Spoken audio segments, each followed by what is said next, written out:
Let's go. Streaming data free on the MTN network in South Africa. This is Omni Sports. T's and C's apply. All right, let's get to it. You're going to have to be a rocket scientist to figure out this new Champions League format. Yeah, I'm all over it. It's almost became like a Champions League tragic, as they call them in Australia. You're a cricket tragic, you're a rugby tragic, you're an absolute obsessive. I mean, the resting part of this new Champions League structure for me is not how much it's changed, but how little. So what do they want? Do they want more thrills, more upsets, less dead games? Fewer dead games, a higher television audience. Do they want to figure out what the point of Benfica is, or is this just like any other year? Is the influence of the big clubs coming in? The reason to be concerned are more games in a bloated season, increased player welfare issues, an increased carbon footprint, which is I think no one's spoken about. And also this is a suck up to the big clubs to stop them moving to the Super League, so-called Super League. And it's a league where you don't play everyone else, which I don't understand. A league table of 36 teams. Whose screen is big enough for 36 teams? You can't watch them all. So last season, Opta, the supercomputer, predicted there was a 79% chance that the winner would come from one of the top 8 ranked clubs in competition. This season, that percentage has gone up to 80%. Manchester City have got a 99% of making the last 16 and a 95% chance now. So not much has changed at all. The seeded knocked out. It's good to the Giants, because after 2 successive seasons, there'll be definitely stronger game coming through. But you think about it, we're talking about Borussia Dortmund and Inter, and about they're a lesser team, and you said that's bad because they're former champions. Yeah, they're former giants of the sport. So the fact that you can do that, so rather than in the past, you had 96 games to eliminate 16 teams. Now there are 144 games to eliminate 12 teams. Projections suggested 14 to 15 points will be needed to finish in the top 8 for automatic qualification for the last 16, and 8 to 9 points to be in the top 24 and secure a playoff spot. So all 3 of the 8 games, after 3 of the 8 games, the top teams could have already qualified. Sure. So then you still got a bunch of games to go. So those are dead games, aren't they? I mean, do you experiment? Do you rest players? Do you rotate that while playing in the Premier League, in La Liga, Bundesliga, Liga 1? Actually, French teams, don't worry about it. You're okay. And it's true. So a lot of those games do sound incredibly attractive for me. And there's going to be repeats of the last 4 finals. Real Madrid can play Barcelona Borussia Dortmund, Liverpool, City will play Inter and Bayern face Paris Saint-Germain, and City will play PSG. The league has changed a lot in the 70-year history, but I think it's diluted that sense of a competition. If you were an English fan, there was 5-6 years that you didn't get to watch European football. It was a nothing to you because Liverpool's banned and English clubs were banned. I mean, there was a really, really bad. So it's less about football as a sport than as a business for me, and that's an issue. The sport is the business, and the business is sport, and you can't have one without the other. But the emphasis has got to be on sport. That's the product. That's the end game. Yeah. So I mean, I know fans are. They're very conservative about change, but embracing change means change for the better. And this doesn't seem like change for the better. It just seems like another someone's marketing. Someone in marketing is called someone in PR who's called the head of business and finance, and they've got together and said, right, more matches. Yeah, that means a lot more work for you to do in terms of marketing. Oh, bigger budgets. That seems to be the way they've done it. Instead of like, right, how do we make the product better?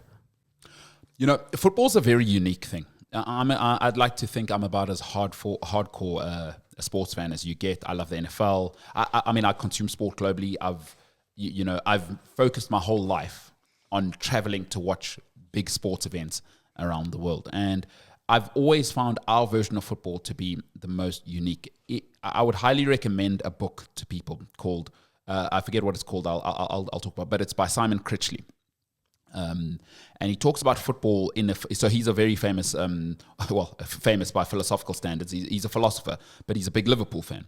And he termed football the working class ballet. And he articulates football and what it means to the society so beautifully in terms of being working class and what football actually means to people, as opposed to other sport like tennis and all these other things are for the gentry. So it doesn't really matter anyway.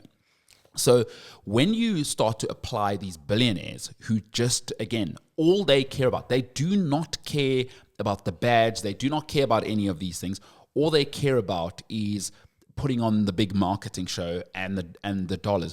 When you do that and you start to separate, is you're never going to be able to change the fabric of football. No matter how much money Real Madrid have, football will always belong to the working class. It doesn't matter how much you try and polish it. It just doesn't matter. It will always belong to the working class. And I feel that division is coming more and more and more. And we're seeing the problem now, right, of the people don't like it, actually. Did you ever think in your lifetime, you remember when the Man United fans did the strike for the Super League, where they stopped a game? Yeah, I do remember that. Yeah, it was extraordinary. The book, by the way, is by Simon Critchley. It's called "What We Think When We Think About Football." Yes, just Googled it now. It's brilliant. But it's an extraordinary book. Yeah, and yeah, so, I mean, that passion is what lifts the coffers of the club. It's the reason Sky and BT and TNT and SuperSport are paying billions for the rights for those things, and it's the reason they can afford to keep going. Even if a lot of those clubs are being run like spaza shops, but it's the reason they keep going. So the passion is what builds sport, and sport is passion. And it's about unpredictability. You watch in with hope and joy. As Simon, I was just looking at his website now, and he says he said that Liverpool has basically become his only religion. Football is exactly that. I'm not a religious person, but for me, football is my religion. So it transcends. I don't even think about the money. I don't think, that guy's on £200,000. I'm like, to me,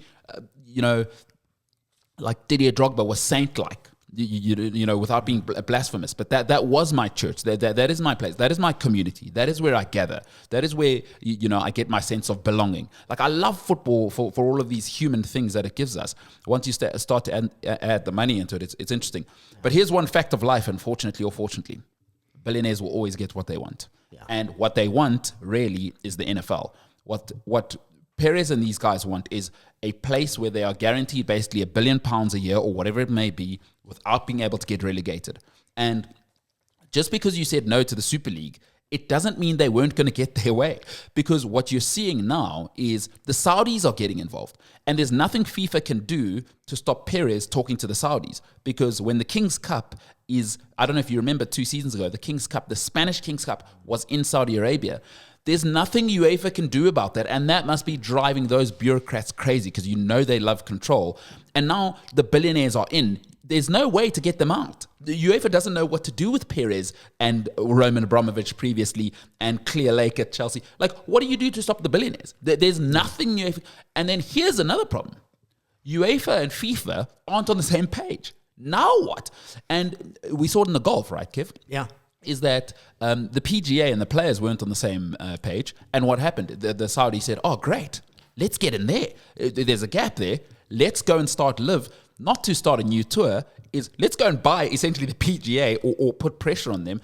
And you're seeing that now in the football. I think the billionaires have seen that UEFA and FIFA aren't on the same page. Great, there's a gap there. Super League. And I mean, that Super League was close. Wasn't far away. Yeah. Everyone was in. Chelsea was in. Man City was in. I mean, you had to get the government involved. The British government had to stop it. I don't know if you remember that. Yeah. So there's actually talk. I read a piece the other day. I mean, MI6 were asked by Boris Johnson to stop investigating the Saudis, so that the deal for Newcastle could go through. Yeah, it's that different level. And the thing about football, like all business, it's a risk factor. So Chelsea took a risk when Mourinho insisted upon getting Didier Drogba. They didn't want to spend the money and they didn't want to take him. Liverpool had to be John Henry had to be convinced by Liverpool to spend £36 million on Mo Salah. And if he was a out and out pure profit driven businessman, he would have sold Salah 3 seasons later for £100 million. Sure. But then he realized, right, let's say if I keep him for another 5 seasons, we get into the Champions League, that's £20 million. So in 5 seasons, he can make me £100 million instead of like a profit of 70. So that risk and reward happens and it doesn't happen. Like it's playing the stock market when it comes to buying footballers for me. It's a new time. There's T20 cricket, there's football, there's this, there's TikTok, there's that. Maybe we are just old and we need to shut the hell up and let it roll and let the billionaires roll out. Would love to hear from you at home. You can join the conversation, 0788777716. Should we just have more football? Should we let the billionaires win? Should we just let the Super League happen?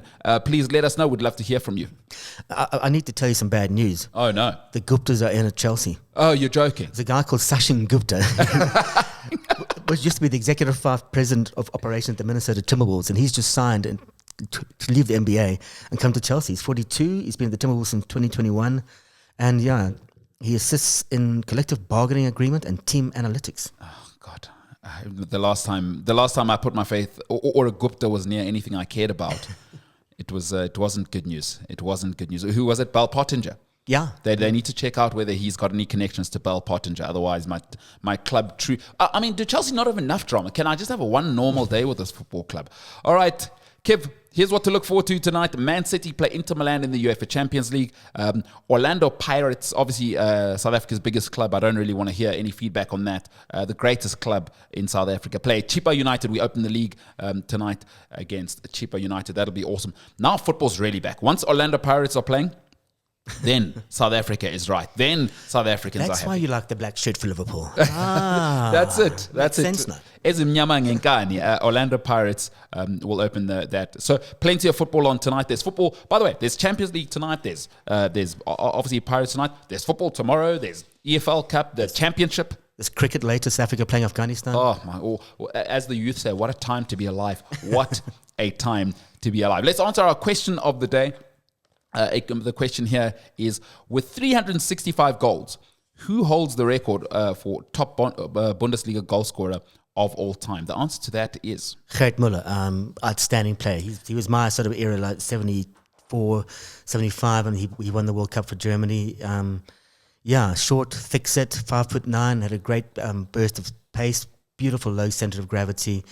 And he could, at 5'9", he was a great header of the ball as well. No, an extraordinary player. Der Bomber, they called him. Der Bomber. Recently passed away, of course, and I actually got to meet him on the Bayern Munich tour because I'm a massive Bayern Munich fan. I've just always loved everything about them since Jurgen Klinsmann and those days, since I was young. In fact, my football hero is a guy called Stefan Effenberg. Yeah, I remember Stefan Effenberg very well. Yeah. So he's like, I just loved him.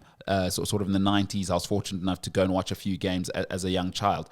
And so Bayern Munich, for me, shaped a lot of my youth sort of watching. Because we didn't get it. We didn't get it here. And my father lived in Germany sort of at the time. So I was so fortunate. I love that football club. It's such a special club. And if you look at the inside of a Bayern Munich jersey, it actually says "Mia San Mia." It says "We are who we are," and that's always appealed to me because, believe it or not, I've always been a little bit of a rapscallion. I know it's tough to believe with my personality, Kev, with me being sort of shy and sophisticated and contrite. I think of myself as shy and contrite. I'm going down a rabbit hole with Gerd Müller, and when he started at Bayern, they were not in the Bundesliga. And then they had Franz Beckenbauer, Sepp Maier. No, those are the stories.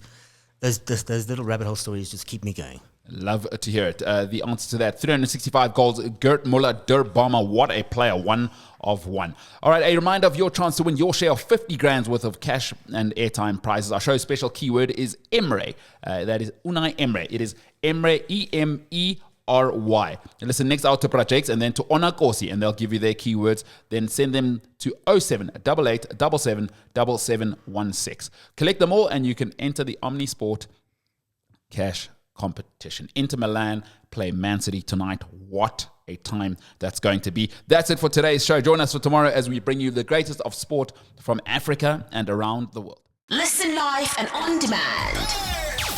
Welcome to Omnisport.